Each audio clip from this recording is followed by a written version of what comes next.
Boker Tov, good morning. We continue with our three-minute daily dose of Torah. Today is referred to as Yom HaMeyuchas. Yom HaMeyuchas, the day with lineage.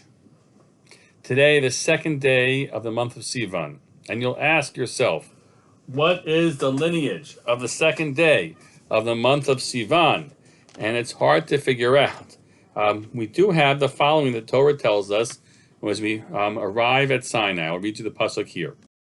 The pasuk reads as follows: B'chodesh hashlishi, on the new moon of the third month. That would be the first day of the month of Sivan, which was Tuesday this year, yesterday. Let's say time. By Yom Hazeh Ba'al Midbar Sinai, on this very day they arrived at Sinai. So the first day, Rosh Chodesh, is Rosh Chodesh in and of itself, has its significance, and it's a day in which they arrived at Sinai.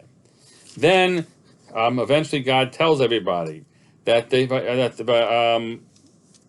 Moshe instructs people after he comes down from the mountain, having gone up. You should prepare yourselves for 3 days. I'll teach, right? For that, it's placed for them, and excuse me. And then after the 3 days, or on the third day, there is a preparation to go up on Sinai. So, figuring out exactly how that works, but we refer to the Shloshet Yimei Hagbalah, the 3 days where people are separated. That would be the 3rd, 4th, and 5th of Sivan as we work out the calculations.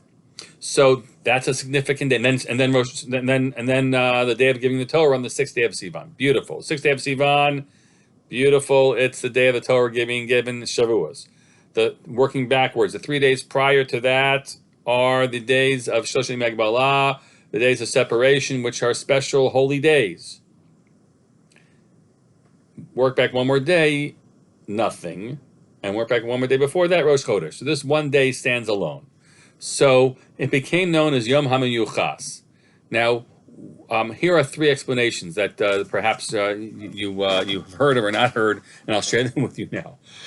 Excuse me. The Gemara says, "Hoel mutal bein shayim tovim asauhu kiyom tov atzmo."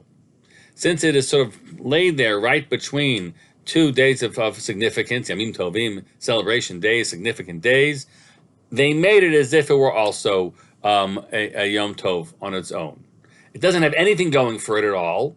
It's really a non-day, but it's between 2 other significant periods of time. So they said, we'll make you also, and that's what we call Yom HaMeyuchas. We give you lineage.